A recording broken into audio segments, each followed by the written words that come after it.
The Lillian McDermott Show. We love, we fear, bridges we burn, we make mistakes, then we live and learn. When life gets tough, and it seems like your best ain't good enough. If you're in need of hope, you know where I'll be right here, right here. And when you need a friend, you can count on me. I'll be right here, waiting for you.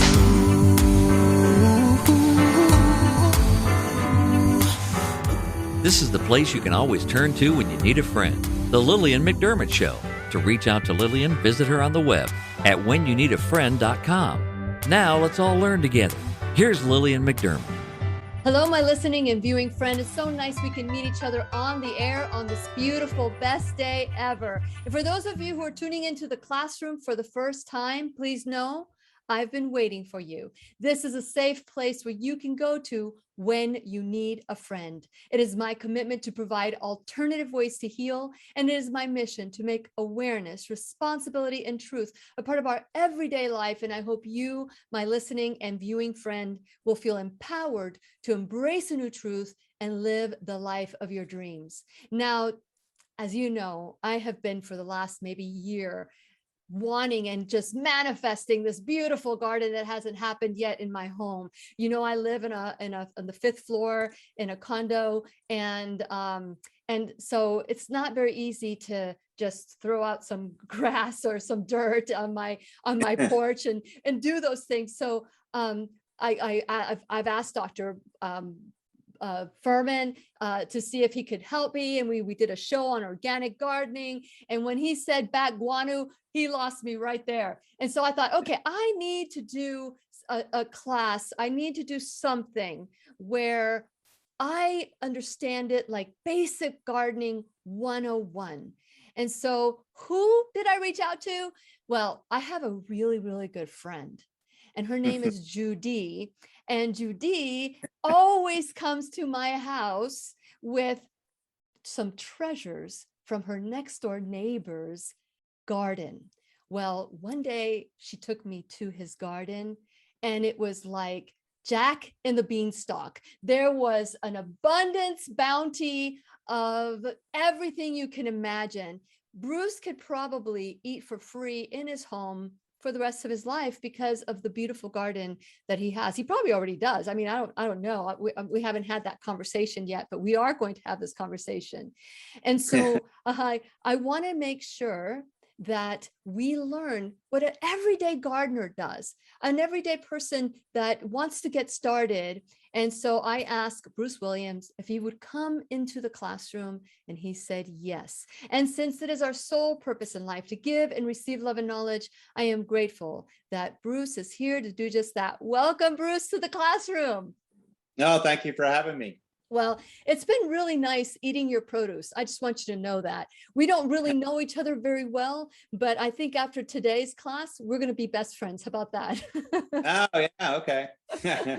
Okay. So Bruce, share a little bit about your background and what led you to this passion you have for gardening.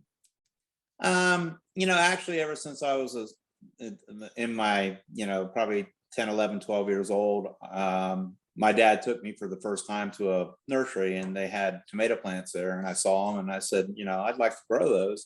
And he said, well, we live in an apartment. You really don't have anywhere to grow them, And I said, well, there's that little piece of grass out back. Maybe I could put some like buckets with them in. And that's what I did. And, I grew some tomatoes, but it's just something, gardening is something that I've always done when I've had the availability to actually plant one somewhere.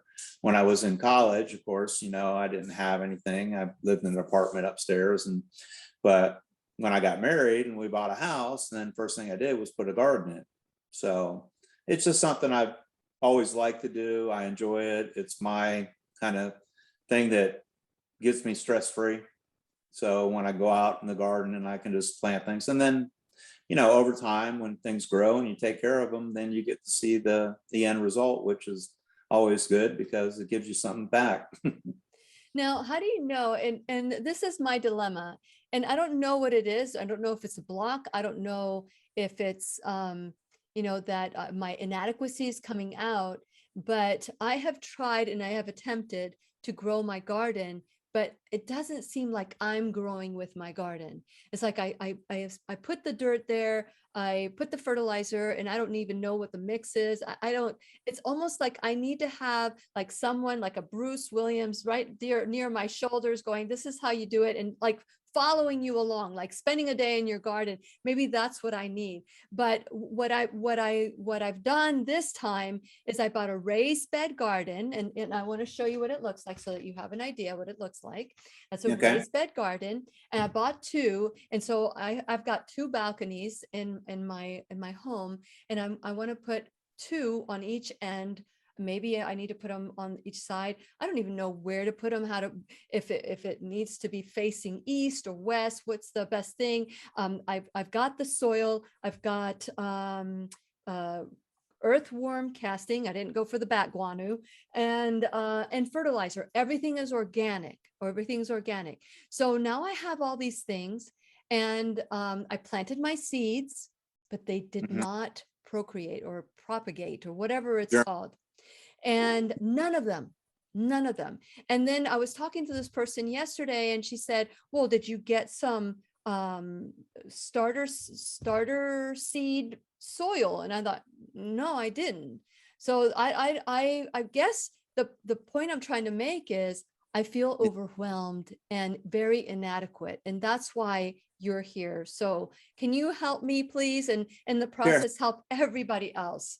So I know that you've been doing landscaping for a long time, but when you were doing landscaping, did you also help people grow their gardens, or did you just do the landscaping? No, I mean, if I saw somebody that had a garden and I saw something that was going on that I know, how to correct, then I would point it out to them and let them know. But I didn't actually put gardens in for people. I mean, just did general landscaping, trees, shrubs, that type of thing. But well, you really have liked nature. Yeah. You really like being outdoors. I can see that.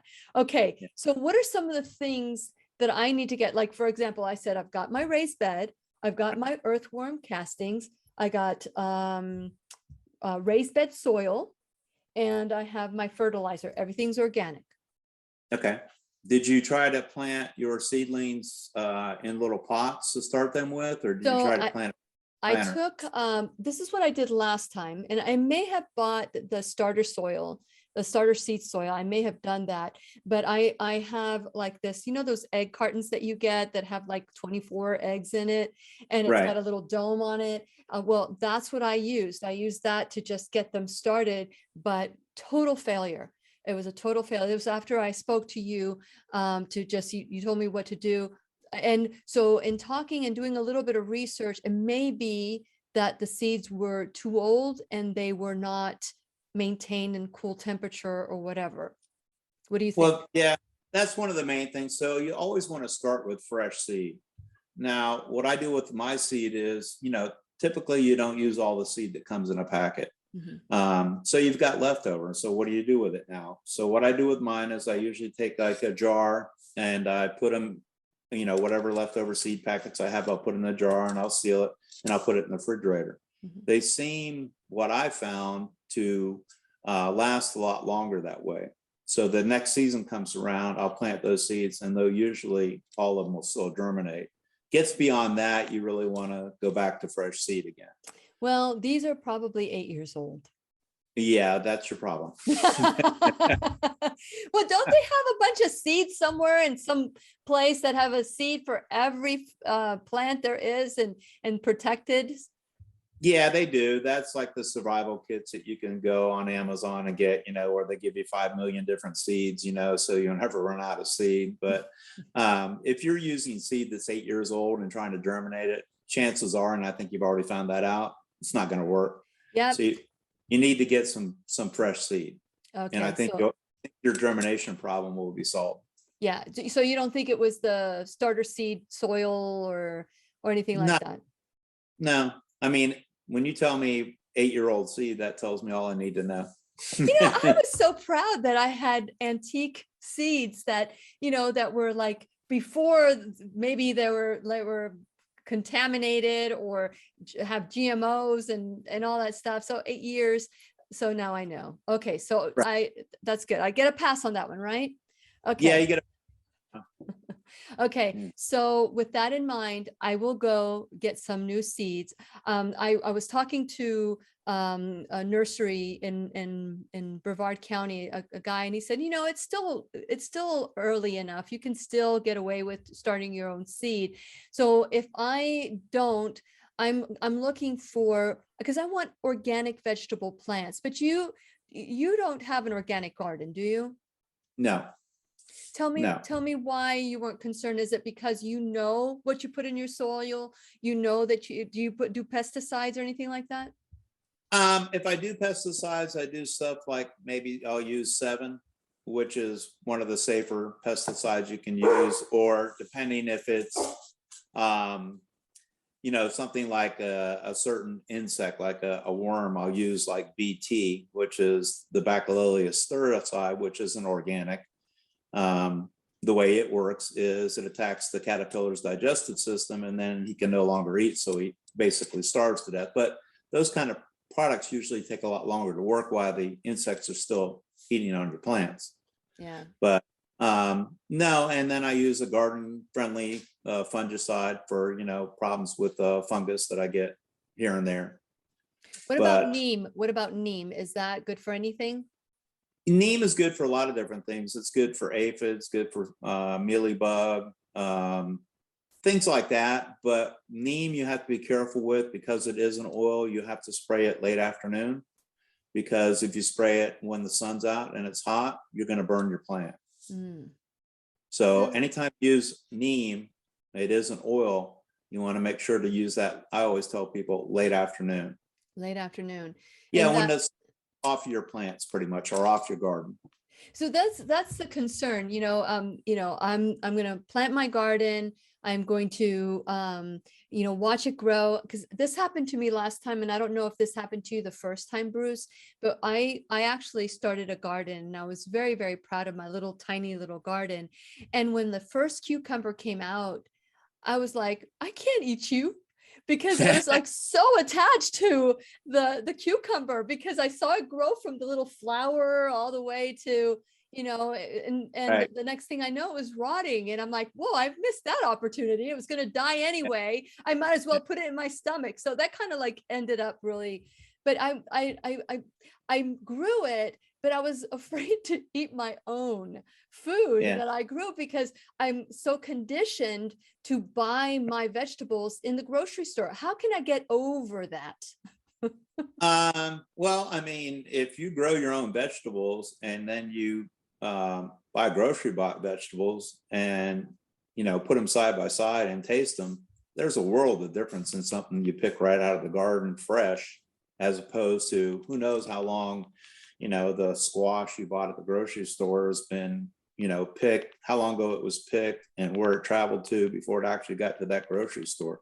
I mean, if I go out in my garden and I pick squash, I pick it and I cook it that night. You can't get any better than that. Yeah. And getting back to a point you said also about the seed. So I also look for seed that's non-GMO. Mhm. So all my seed that I use is non-GMO. So. Okay, so at least we know that's non-GMO, and so because you know what's in your soil now, is your soil just commercial soil or it's organic soil? Does it matter? Well, I don't think it really matters. I think when you talk about soil, the most important thing about soil is getting the pH correct. So getting your soil correct. If your pH is too high or it's too low, doesn't matter what you put in there with your soil, it's going to be not the ideal pH for the plant to grow in. So it's not going to do that well. Once you get the pH right and you plant your plants in there and you do the fertilization, all the things you'll know right away that you've got it right, because the plants will just grow superior to what you usually would get if it wasn't the right pH. Okay, so So what is the there- right pH and how do you test it? You can test it either by taking some samples and sending it off to the University of Florida. They'll test it there. And then also, I think some of the ag centers here, like Orange County and Seminole County, will test it. But you have to bring it to them and leave it with them, and then they will send you like a result of it, showing you So what. do you get the soil where you need to get it, and then before you plant anything, you send it, or do you start planting things and then you send it? How do you do that? Well, I mean, if I'm trying to get the soil right, so I know that maybe I'm 3 or 4 weeks away from planting my garden. If I was going to do something like that, then I would test the pH of it and then get the results back before I planted the garden. So Okay. I'd know what I need to add to make it correct. So what is the proper pH and how do you test it, other than, can you test it yourself or do you have to send it out? No, I mean, they make pH test meters and test strips and things like that you can buy at the box stores or nursery. But you can use those too. But the proper pH is right around 6.5. Just like our body, right? Like isn't that our Pretty body much. pH? Okay, 6.5. Yeah, but I mean, if it's too acidy or too alkaline, then you got to correct that. So there's ways to correct that in order to bring the pH more in line to where you want it at 6.5. So I mentioned that I bought 3 things to start the soil. I don't think I did that last time. So I got the raised bed soil, organic. I got Okay. these earthworm castings, and then the fertilizer. Right there, it's just sitting there, just staring at me, going, "Come on, do me." But I'm like, well, I don't know what the combination is, even though it says it the packaging, Right. but I'm like, I don't know what's going on with me. It's like this blockage. And so how do I know?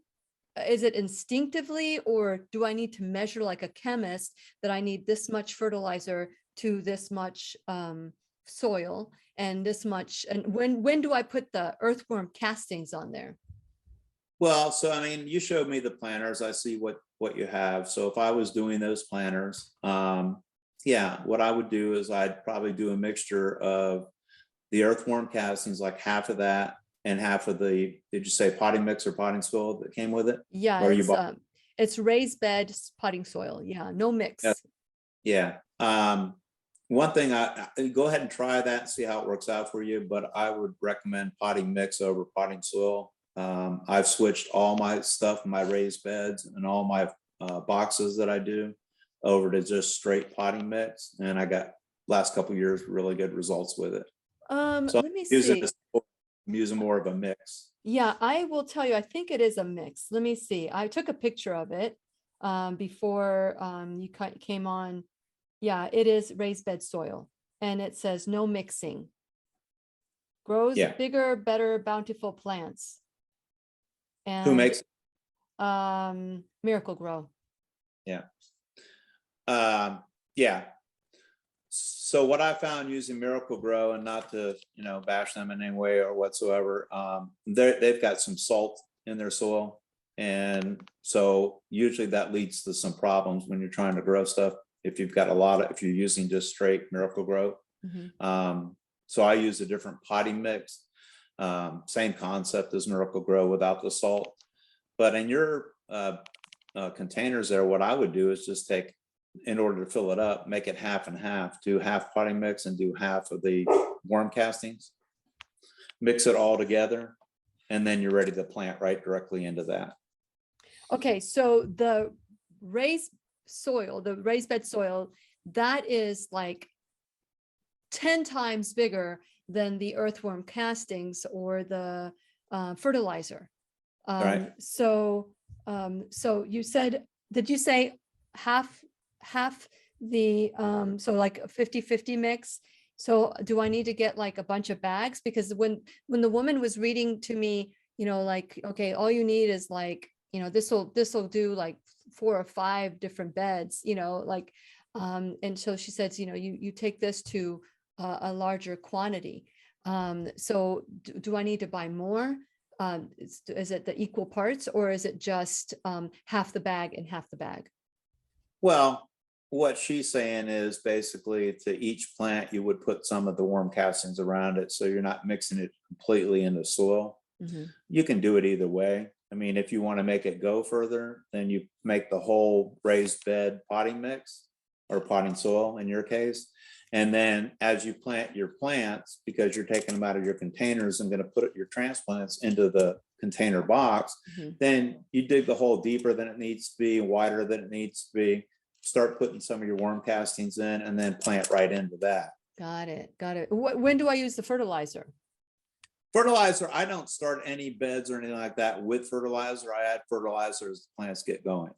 Okay. So I may wait after I transplant my transplants. I might wait a few weeks till they've gotten established, they got rooted in, they look like they're starting to take off and grow a little bit. And then I go ahead and add some fertilizer to them.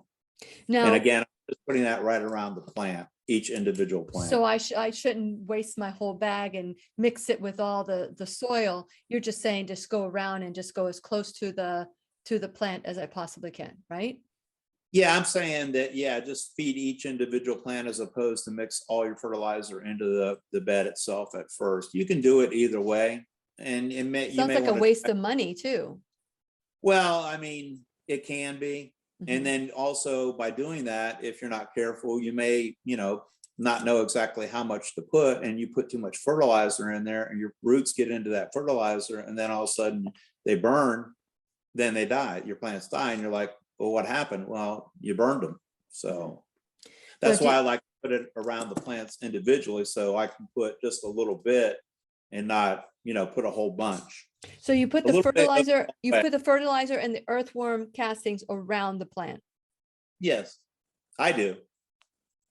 Well, if you do it, then I'm going to do it. Yeah, because I've seen the results of your garden. Yeah. Well, Okay. So yeah. I got. Is, I've been doing it for so long. I've had a garden, like I said, since I was, not really a garden, but I've done gardening since I was probably 11, 12 years old. But, over the years and having a garden and, there's a lot of experimentation. There's a lot of trying new things and seeing what works, what doesn't work. So a lot of that has to go into it too, to be successful. It takes time. It's not like you can just go out there and plant a garden and then, think you've got it right the very first time. Usually doesn't happen that way, Mhm. but you just got to keep trying. Can't get frustrated, Yeah. and that happens a lot to people.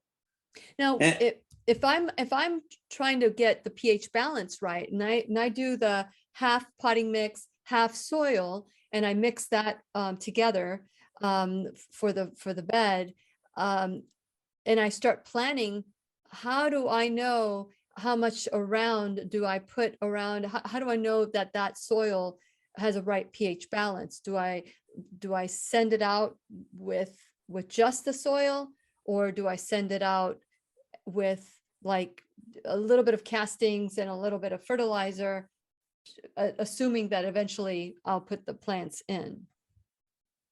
Well, again, I usually wait on the fertilizer till the plants get a little more established. But with the worm castings, just a good handful in the hole with the plant is really all you need. So I dig the plant, I put the worm castings inside the hole. Yeah. Okay. Okay. Got that. Yeah. Remember I was saying dig the hole deeper and wider than you need to have it to be for the plant. And then you put your worm castings in like a handful. So they'll already be in there. So here's my little plant here. So how deep do you dig the hole, and how much plant should you see sticking out? Well, for most things that you're going to plant, you plant them at the same depth they were growing in the container that you started them in. Oh, okay. You're not going to plant them much deeper than that. That's another problem. You plant them too deep and you can kill the plant. But the interesting thing is with a tomato plant, the deeper you plant it, the more roots it will develop, because the tomato plant will develop roots anywhere along its stem as deep as you plant it in the soil. So if I start some and they're like, say, 6 inches tall, and I go to plant them, I will snip off a lot of the lower leaves and I'll plant 2/3 of that plant in the ground. So just a little, not much of it sticking out of the ground, maybe a couple inches of that 6-inch plant. But I want that tomato plant to grow roots all on that stem, because it's going to give me a much stronger plant. It's going to give me a better root system, which if I have a better root system and a bigger root system, I can take up more nutrients and water. So I'm going to get better production as well in a bigger plant. Yeah, that sounds like a great tip for those of you who are watching and listening. I want to remind all of you that many people are concerned that when they're going to the grocery store, they're not getting the produce that they want. They're not getting, there's a lot of drivers that are on strike. And I really believe that now is the best time to start growing our own plants, because we cannot be so dependent on what's happening in the world. We can't be dependent on the stream, the sources to bring things to us. So I really do believe that if you've been thinking about it, a lot of people think that eating organic is expensive. But again, when you're doing your plants versus when you're buying it in the grocery store, what's in it, what's going on. So I want to encourage all of you to share this with your friends and watch it over and over again, so that you get tips to say, what, it's not that difficult to do. I'm hoping that I'm going to be able to say that too, because there is a bit of all my insecurities are just coming out with this garden. It's like, okay, another thing I'm going to be responsible for. So I am going to have to use my skills as a life coach and work on myself. Like I say, I'm a self-cleaning oven, and continue the process to make this happen. This is something that my spirit is longing for. And I think I just need to invite Bruce and his wife over for dinner and just say, by the way, how's my garden looking? So that way I can have him over and make me feel a little bit more comfortable. But I want to encourage all of you to get out of your comfort zone as well, and figure out different ways that you can create the life that you want, and be a little bit more independent than the food sources that are being tainted and pesticides and all those things that your body doesn't need. And so I want to encourage you to go to whenyounneedafriend.com. While you're at whenyounneedafriend.com, please subscribe, check out all the information that we have there, like and follow me on social media. This is where we take 100% ownership for our life, and that includes our food too. Who knew that I would be saying these things to you when I am a grocery store girl, but not anymore. I want to be independent and create my own garden, just like Bruce has been doing for a long time. Gosh, I wish I had that experience, but I know that eventually I will get it. While you're at whenyounneedafriend.com, please check out my sponsors, figure out ways to support Dr. Jennifer Grameth. We're about to do the cleanse. Tomorrow is the cleanse, the liver gallbladder. I renamed it the Love Your Body Cleanse, because every system in your body goes through your liver. So don't wait like me, being told that you need to gallbladder out and then figure out, oh, wait, I can do a cleanse and I can get rid of some of these stones. Wow. So I'm excited with all of you who have signed up from all over the world. We're going to have a blast, so to speak, at least on Sunday morning. It's the glorious release. So Dr. Grameth is going to be back next week, and we're going to be talking about that and more. We have so many things that we need to talk about with Dr. Grameth. While you're in at whenyounneedafriend.com, please check out my affiliate. That's my little shop now bag. Check it out, because when you shop at whenyounneedafriend.com, it helps out the classroom. Because as you know, other than Dr. Grameth, we have no sponsors. We don't want sponsors other than people that we do know, we do trust. And Dr. Grameth is the last one I want to hold on to. But really, the classroom is based on the generosity of the people. So if you're looking for a place to tithe, this is the place to go to. But when you go to the Shop Now bag and you get something when you buy it, you can look at getting organic beauty products. You get 10% off when you enter Lily 10, health assurance, not insurance, but assurance. You also have fitness, like the bands, to make your muscles go bigger at a very with less effort, alternatives to pain management and depression as well. So those are different items that you will find there. So check it out. Just see if there's something that triggers your curiosity. And if you have any questions on it, just text me at 407-373-5959. I can help you through the process. And finally, you can become an enrolled student in the classroom. You can donate $1 or $1,000 a month to help us grow. The more we get censored, the more expensive it is to bring this free information to you. So I want to encourage you to be partners, partner up with, because this is a free classroom for you that we can all enjoy. Now, there's another thing that I want to point you to. We have the New Truth series, Book of Revelation online, and also DVD with Dr. Lorraine Day. And then we also have the 100 lessons from the Exodus. So I want to encourage you to, grow spirit, mind, and body. Today, we're talking to Bruce Williams. He's my dear friend, Judy Bressler's neighbor, and whether he knew it or not, I've eaten a lot of his produce, and I love it when Judy comes. She looks like the girl, the Little Red Riding Hood, with her little basket full of produce. And I told Bruce that if he ever starts his own gardening business, that if he ever wants to do this, it would be called Bruce's Bounty, because that's what I've experienced. If you see the raised beds and all the stuff that he has, I wish I would have just gone over there, snuck over there with Judy and recorded everything. As a matter of fact, there is a picture of me with your, I don't know if it was kale or collards. I have this basket full of collards, and they're yours, Bruce. I didn't know if you know that, but the cat's out of the bag.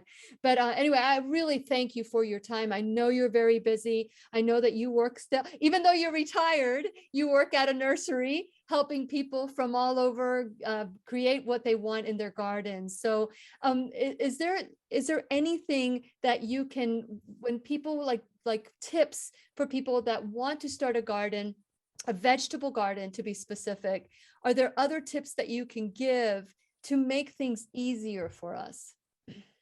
Yeah, something that's very important is the amount of sunlight your vegetables are getting. So you want full sunlight for vegetables, preferably like 6 to 8 hours a day.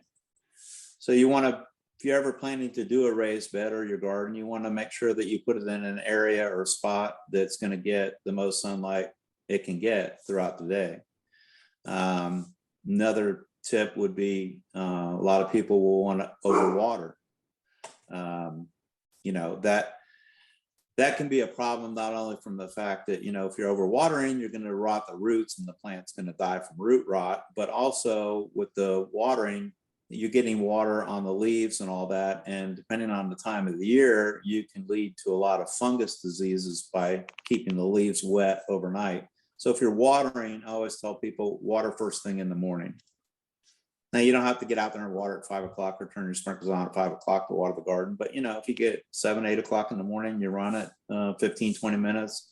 I just run my sprinklers off a hose and just get the garden good and wet, and then turn them off, let it dry out during the day. And then you should be, fine as far as having problems with fungus goes. Now, you may still get some fungus problems, but at least you're not adding to your problem by overwatering or watering, too much or too late in the day. How do you know you've overwatered? Is there like a sign in the signal, a signal in the soil that it's like you can see the water backing up? Or like with a waterbed, a garden bed, there's a spout that you can use. It's like, this is like a gardening, you can just put water in there, and it continues to water the plant from the bottom up. There's boxes that I've seen that have that, where you stick a hose in a tube, and you fill it up, and then 3 days later, 4 days later, you do the same thing. Yeah. So just really quick to go back to the tip part of it there, saying if your raised bed that you have is soaking wet all the time, then you don't have drainage. You don't have good drainage, and you want to make sure that if you do a raised bed, that you use a soil that's not going to hold a bunch of water or moisture so that it drains well. That's one of the reasons I've gone to a potting mix. But my soil has been amended with different things over the years of my having my raised beds. For the longest time, I was using mushroom dirt. Mushroom dirt is something that they grow mushrooms in, and they only can grow mushrooms in it 1 or 2 times, and then they have to change the soil out. So all that soil goes to somebody, and it goes to people that, can take it and then want to resell it to people. And then I would put it in my garden. Fantastic. If you can get mushroom soil, it's fantastic for a garden. Okay. Mixing that with some potting mix, those 2 things. As far as soil goes, that's all you really need. Nice. Those are great tips. Any more?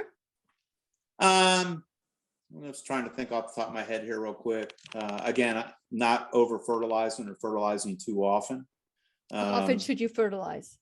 I usually only fertilize my plants, like I said, after they've gotten established. I'll fertilize them once, maybe 4 or 5 weeks after that. I might give them another shot.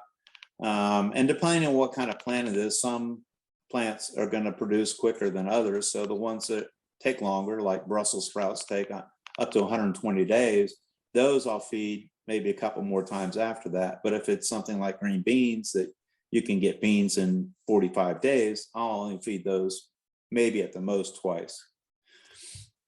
You're like a gardening encyclopedia. I'm gonna seriously, I need to have you, because that's important information. Do you have a book or anything that you could suggest that that would tell me, okay, if you planted Brussels sprouts or broccoli or cabbage, you should expect this at this point. This is how much you should, water. Do you have like a book like that?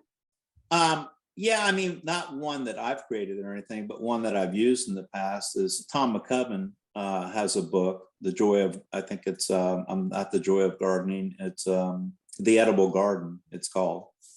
And he's somebody that's here in Central Florida, in Orlando.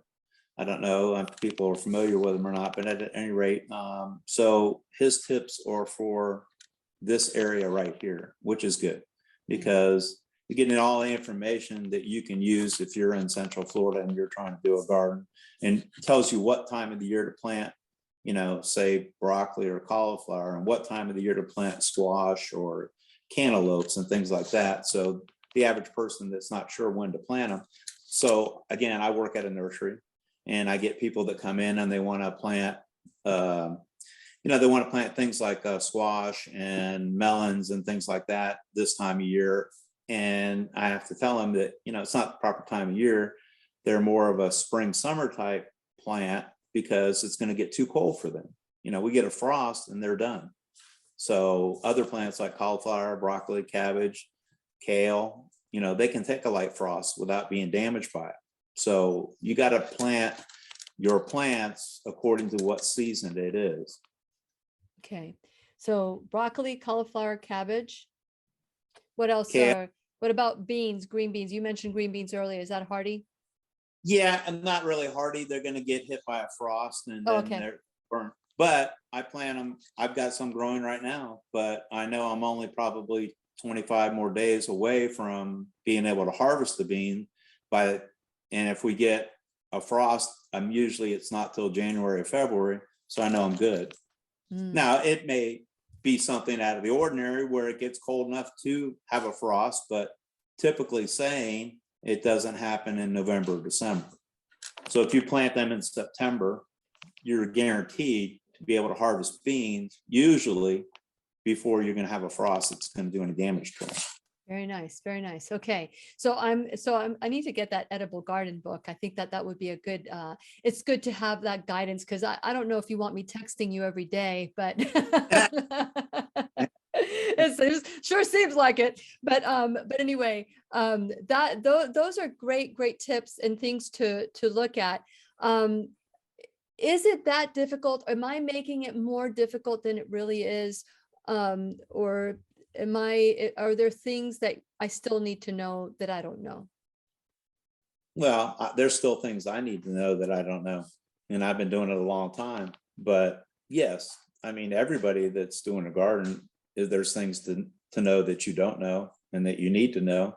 But, that's where trial and error comes in, and doing some research on it, and reading these different gardening books and vegetable gardening books. I mean, there's another one called The Joy of Gardening. It's by Dick Raymond. He's not somebody from Florida, but he's kind of, I think, up in I want to say the Northeast or whatever.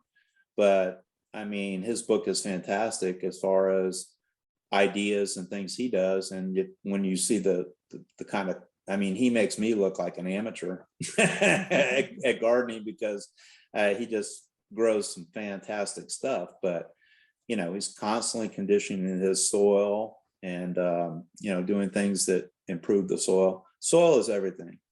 Soil is everything. I always tell people that. I mean, if you don't have the soil right, and you don't have it with a bunch of nutrients and things like that in it, then you're not going to get the result. It's just, it's the basic, the soil's got to be right. I want to go back to the seed.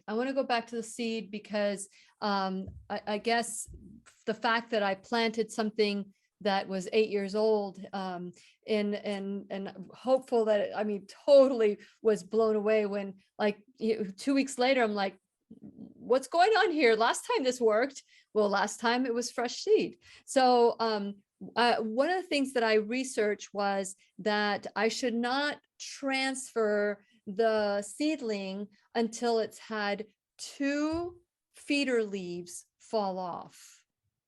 Did I get that right? Yeah, you're talking about the first leaves that you see that come out of the plant, comes out of the ground, is what they're talking about. I don't follow that rule. I mean, I look at a plant and I know by the size of it if it's ready to go or not. The other thing you can kind of do too is, so if you take a seedling and it's in a little container and you turn it upside down and all the soil falls away from the root ball, it's too early. It hasn't established enough roots. If you turn that same seedling upside down and take it out of the container, and you have to squeeze the sides of the container, because I use something different to get the plant out, and it comes out and the dirt doesn't fall off the root ball at all, then it's ready to go. Wow, so that's a great tip. Yeah. Well, I'm just using a little egg carton, and there's going to be like 20. I think I need to change my my plan from using that little milk carton, not milk carton, the egg carton. It was just left over from years ago, and I thought, I'm going to start my garden again. So finally, when I did, it just didn't do it. And it's just like, it's about this much just to get the seed to sprout, and then from there I was planning on just moving it over. But it sounds like to me that I need to maybe change that plan. Do you think? Yeah. What I do is I don't grow everything from seed. I buy plants too. There's a company, and I think you probably have maybe your nursery over there. It's called Bonnie Farms. I don't know if they do it nurseries over there or not. They do here. But I'll use their product, and I save the containers. So I've got little 4-inch pots that I'll plant my seed in.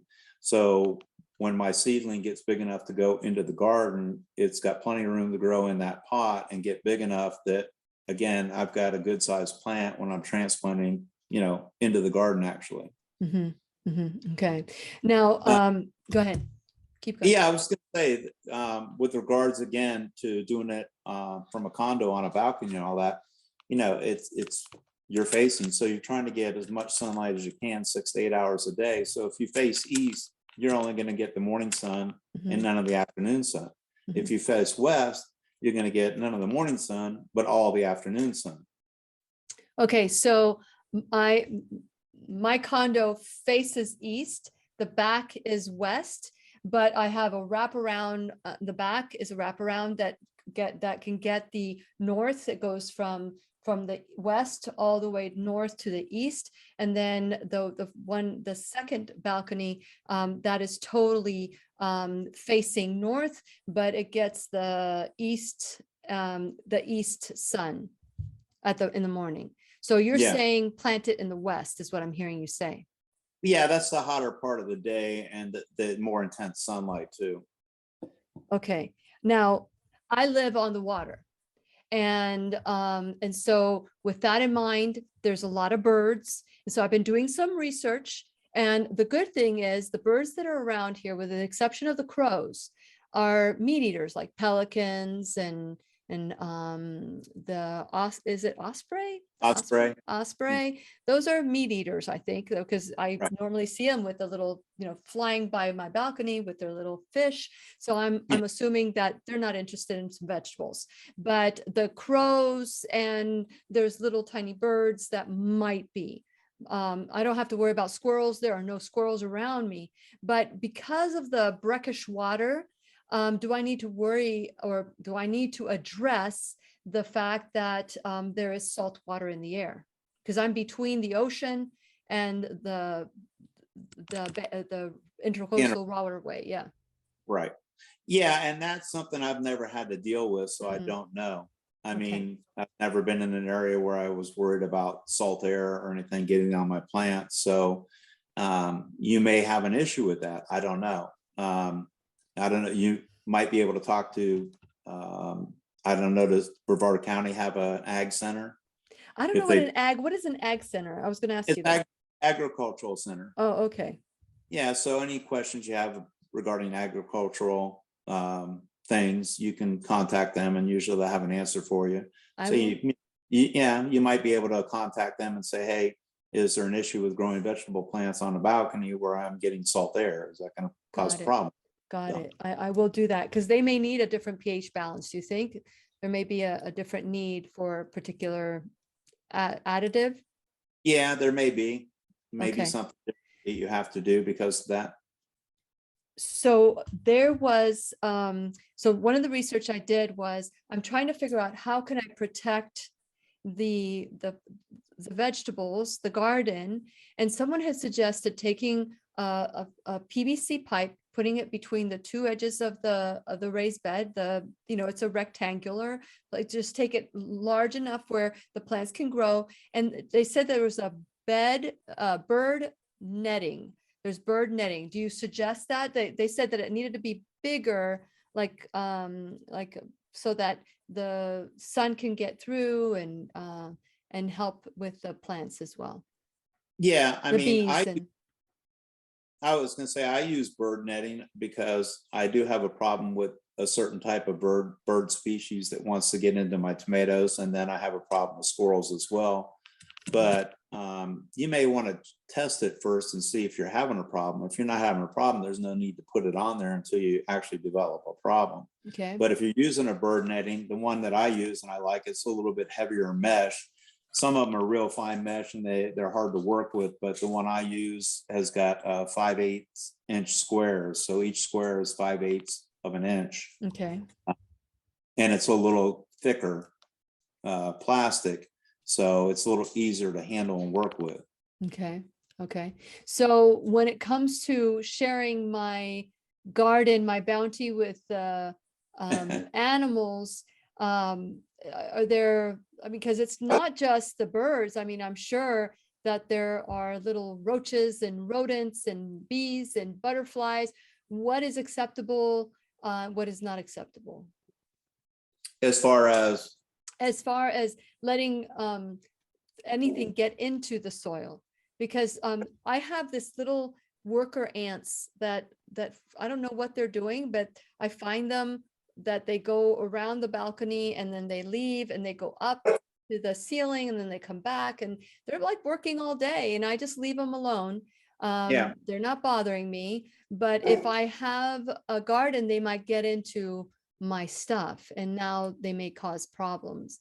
Yeah, usually ants and things like that. I don't usually have a problem. Every now and then you might get, an ant mound that starts up in your garden, and you have to put something on it to get rid of the ants. But for the most part, they're not in the garden really looking for much. I mean, you may see them, but I don't have a problem where I'm always having to take care of getting rid of ants. Okay. And how do I know what animal is affecting or what bug is affecting my plant? Do they have like patterns?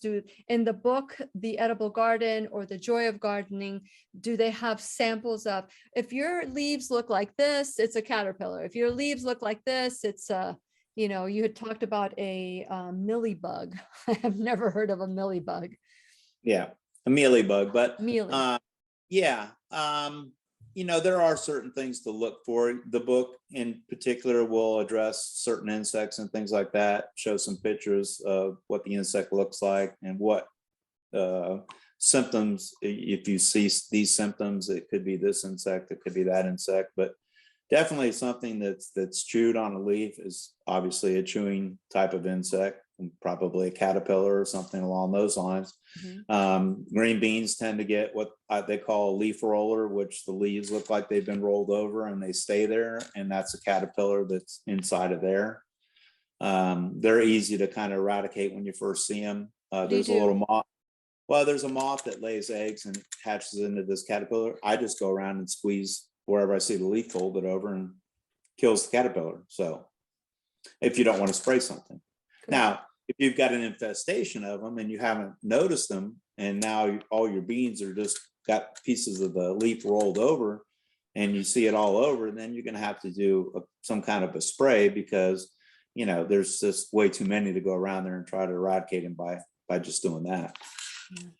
Is there any bug that has killed your entire garden? No.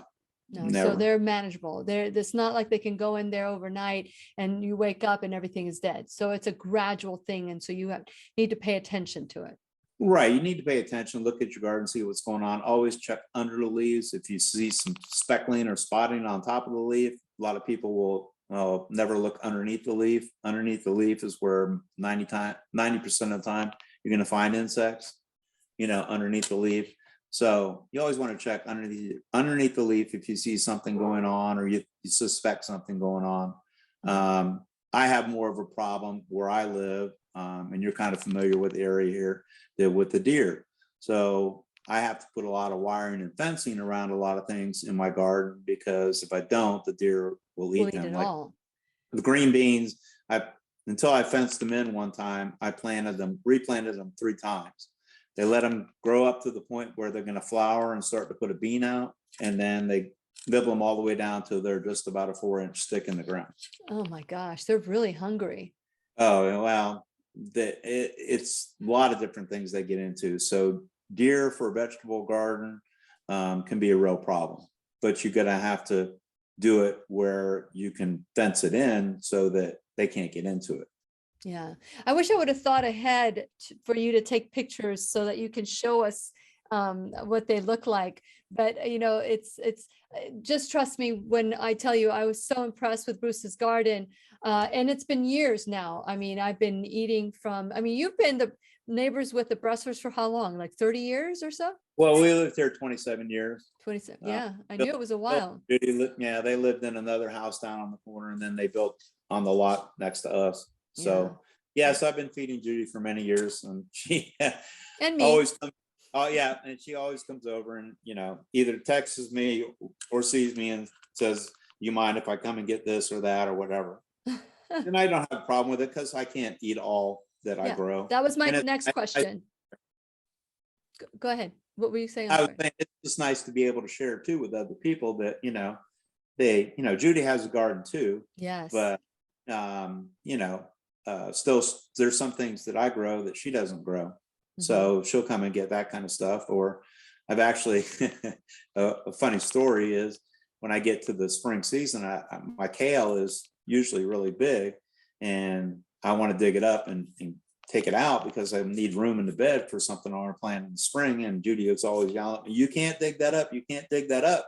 And I said, so I've transplanted in the last 2 years my kale to her garden. And it's done really well in her garden, and she gets a lot more use out of it because the season's not done with it. It's just that I need to plant something else, but the kale still keeps growing in her garden. Now, don't you rest? Isn't there like a rule that you need to rest your soil for a year after 7 years, or is there any rule to that?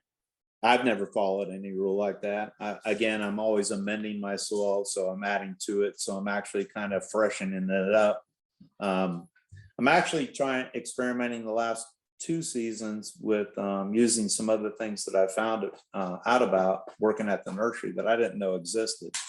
So I don't know if you want me to mention those. Yeah, one of them is called Azomite, and Azomite, it's Azomite, and the Azomite word stands for A to Z on minerals. And so it's actually a volcanic rock dust that and I just recently learned about this from somebody that lived out west. It's big out in the whole western area out there. Everybody uses it for their gardens.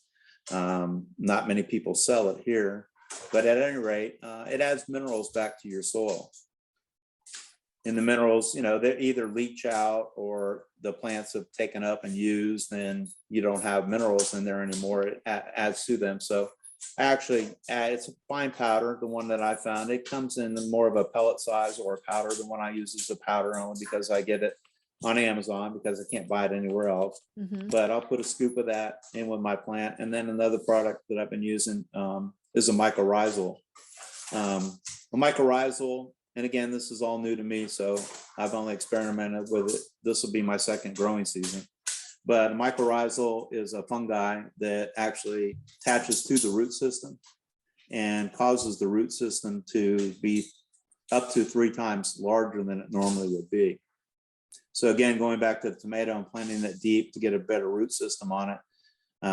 If you have a mycorrhizal and you're using that and the fungi is making the root system up to 3 times bigger, you got a bigger plant, you get a plant taking up more nutrients, more water. So you're going to get a better yield because plant size has everything to do with what kind of yield you get. Now, are you not concerned that any of these, I mean, are these natural nutrients or minerals for the soil? Are you concerned at all that it's not a GMO or altered in any way, or like everything is getting altered? I mean, we have goats that are blended with a spider, and they get silk and silk. So are you concerned? Have you looked at the chemicals in there? Are they natural or? Well, yeah.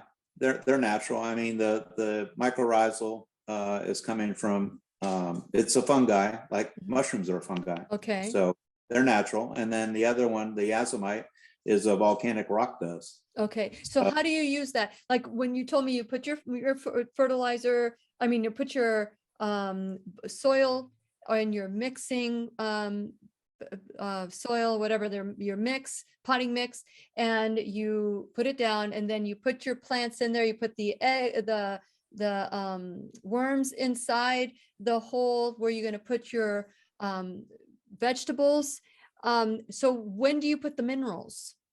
I put them in so I don't use worm castings all the time. I mean, I was explaining to you how you could use them or how I've used them in the past, but so with the Azomite or the mycorrhizal that I'm using, I put it in at the bottom of the hole, kind of mix it a little bit with the dirt, put my plant in, let my roots grow into it. Instead of the earthworm?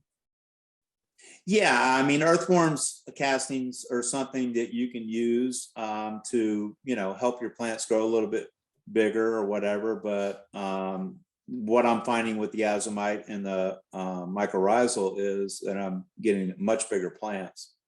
So now it doesn't work on everything. So your broccoli, cabbage, cauliflower, it's not doing as well with those, but peppers, tomatoes, a lot of the other things that I grow, it's making a big difference. Interesting. What about composting? What can you say about composting? Do you compost? I don't do it because I just, I tried it before in the past. I had a worm thing that you get worm tea from, and then you also get the worm castings, the same thing that you buy in a bag and stuff like that. It was just a lot of work for me, extra work, because you got to feed the worms, you got to do this, you got to do that. And I was like, this is just more work. I'd rather buy it in a bag, already done for me. A man after my own heart, I'll get it in the bag. Okay, that's good. Yeah. I mean, when it becomes it's like, when it becomes more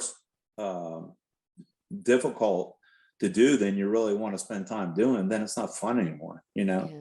It's like gardening. When I tell people about gardening, whether with the nursery I work at, whether it's planting plants like shrubs or things like that, don't take on more than you can handle. So perfect example would be if you're doing raised beds, don't go build, 4 foot by 8 foot or 12 foot raised beds and then fill them all up with dirt. And then, you're not doing very well with your planning and stuff like that. Now it's become, more of a hassle than it is fun and what it's supposed to be. Just do one bed, do a 4x8. See if you like it. If you don't like it, you can always dismantle it and throw the dirt on your yard, on your grass. My neighbor downstairs. Yeah, I can't do that.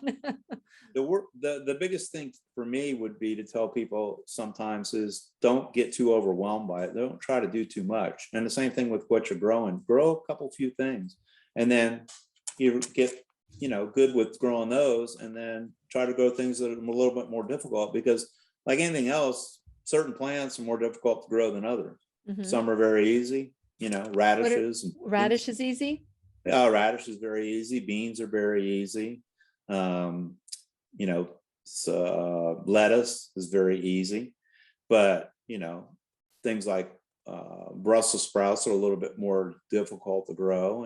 And there's other things that, are a little more difficult. But, start with the easy things and then, progressively move on to something that's a little bit more difficult, and you'll find out if you like it or not. Yeah. So I'm going to start with one bed, and just because I need to figure out what's going to be the best sunlight, I'm going to have to check it out. Do you suggest having a journal, like I planted these seeds on such and such a date? So it's just like when I go to the beach, when I walk on the beach, there's like little areas that are roped off and they put the date where the turtles laid their eggs so that they can keep an eye on it.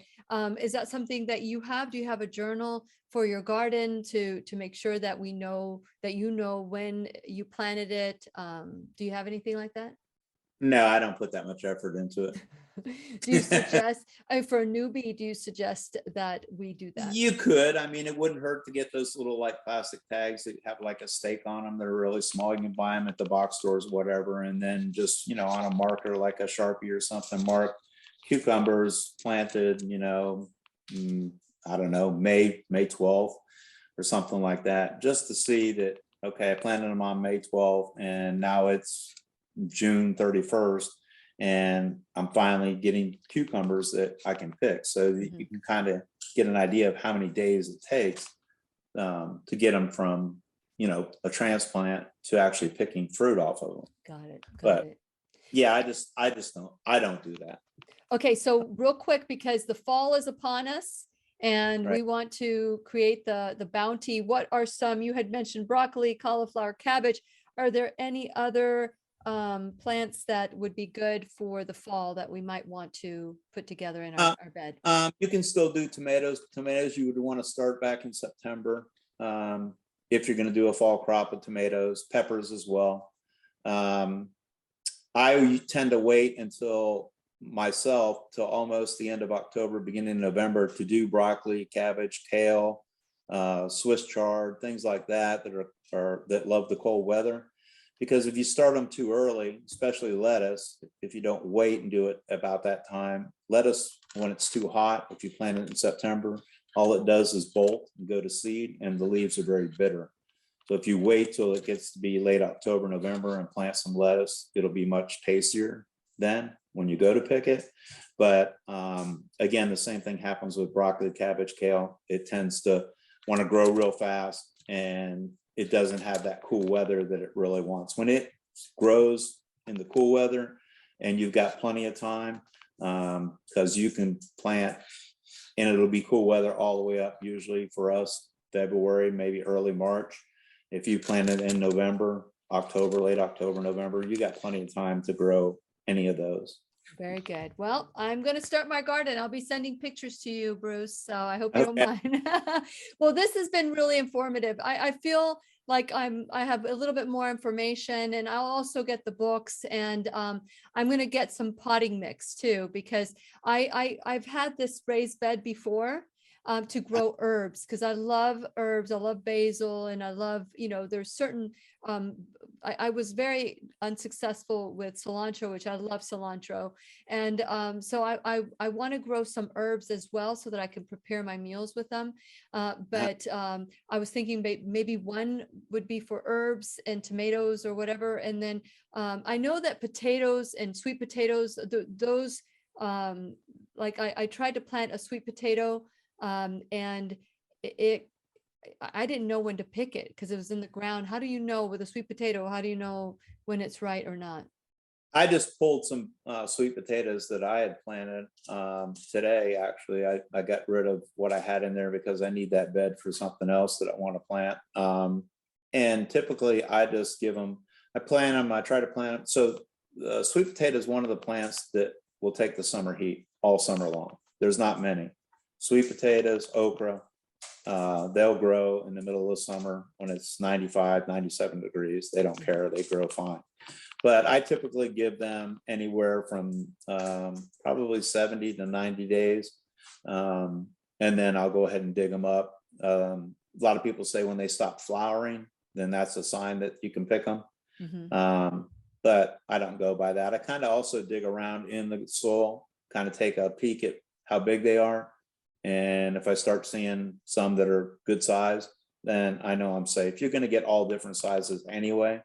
So you get some big ones, you'll get some small ones, but they're all edible. So you can use them different ways. Yeah, I get some big ones and small ones at the grocery store right now. I might as well be in my own garden.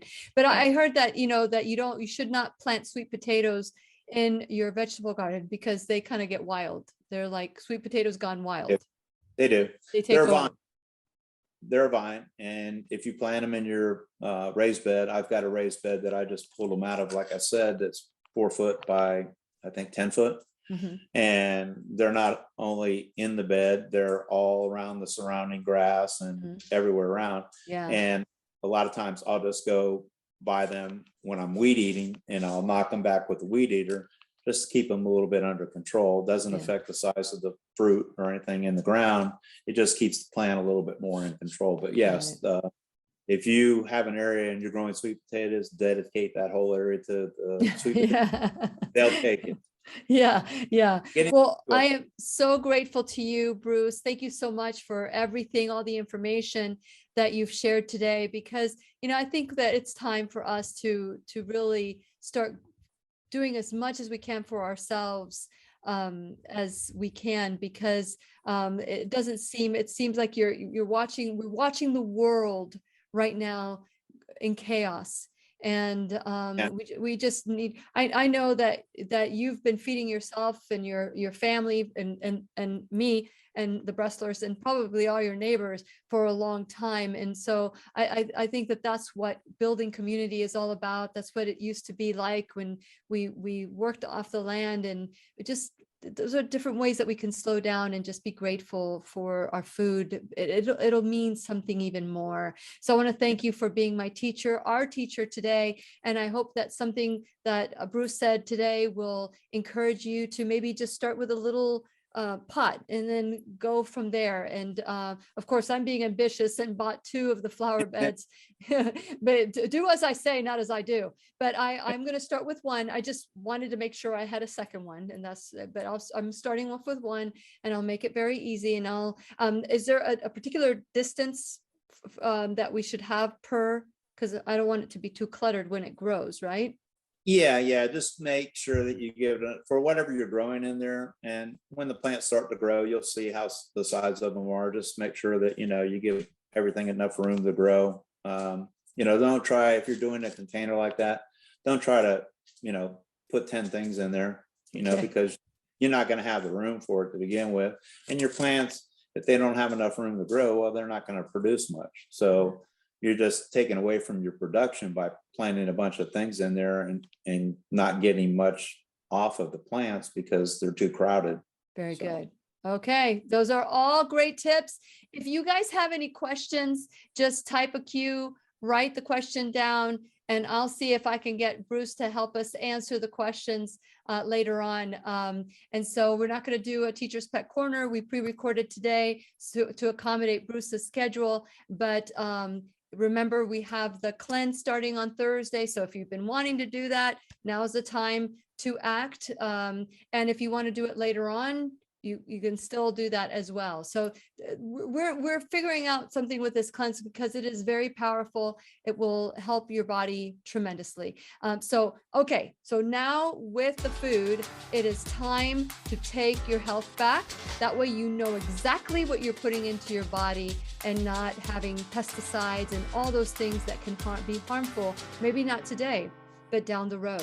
So please remember, we'll be right here waiting for you worldwide at whenyouneedafriend.com. This is Lillian McDermott and Bruce Williams wishing you love, peace, joy, and unexpected abundance. Make it the best day ever. Good job, Bruce. Thank you so much. I really appreciate it. The opinions and advice expressed on the Lillian McDermott radio show are intended for the individual callers and guests on the program and are presented to our wider audience solely for general educational purposes. Please act responsibly and consult personally with your own medical, psychological, or nutritional expert before taking any steps to improve your life.